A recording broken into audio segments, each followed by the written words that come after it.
நம்பத்தக்கவர். உன் கூட வரேன்னு சொல்ல வரமாட்டா, கடைசி வரைக்கும் உன் கூட இருப்ப. இந்த தேவன் என்றென்றைக்கும் உள்ள சதா காலமும் என்னுடைய தேவன். அவர் மரண பரியந்தம் நடத்துவார். வியாதியில போராடுறியா, பிரச்சனையில போராடுறியா, நான் சொல்றேன், என் இயேசு உன் வாழ்க்கையில கடைசி வரைக்கும் உன்னை கைவிடவே மாட்டாரு. உன்னை பார்த்து நான் கூட இருப்பேன்னு சொல்றவங்க எல்லாம் இன்னைக்கு விட்டுட்டு போயிருப்பாங்க. அப்பா பாப்பேன், நான் 10th படிக்கும் போது ஃப்ரெண்ட்ஸ் குரூப் இருக்கும், நம்மளை பிரிக்கவே முடியாது. Happy friends. +2 வந்தவொடனே ஹாப்பி ஃப்ரெண்ட்ஸ் வேற. 10th happy friends, +2 happy friends வேற மாறிடுச்சு. நம்மளை பிரிக்கவே முடியாது. ITI போனா அங்க ஒரு ஹாப்பி ஃப்ரெண்ட்ஸ்.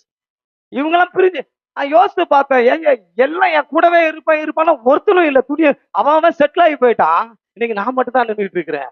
ஆனா எங்க அப்பா என் கூட இருக்கிறாரு.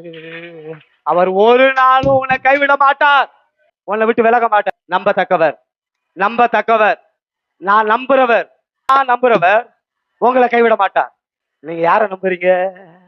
கையை தட்டி நன்றி சொல்லுங்க. இஸ்ரவேலை ஆசீர்வதிப்பது கர்த்தருக்கு பெரியும். நீ துக்கத்தோட அழுகிறது அவருக்கு பிரியமல்ல. ஆகார் அலைஞ்சி தெரிஞ்சாதான், ஆனா ஒருத்தர் பார்த்துக்கிட்டே இருந்தார். ஏற்ற வேலையில கைய பிடிச்சி அதோ இருக்கு நீர் ஊற்று, பாருன்னாரு. எத்தனை பேரை விசுவாசிக்கிறீங்க? இன்னைக்கு உங்களை பார்த்து சொல்றேன், எந்த வனாந்தரம் உன்னை அடைச்சு போட்டுதோ, எந்த வனாந்தரத்தில் நீ அலைஞ்சு திரிஞ்சியோ, எந்த வனாந்தரத்துல முள்ளும் நெருஞ்சிலும் உன்னை குத்திச்சோ, அதே வனாந்தரத்துல எப்படி ஆகார அதே வனாந்தரத்துல கர்த்தர் தூக்கி விட்டு இஸ்மவேலை பெரிய ஜாதியாய் மாற்றினாரோ. வனாந்தரம் ஒருத்தருடைய வாழ்க்கையை மாத்தாது.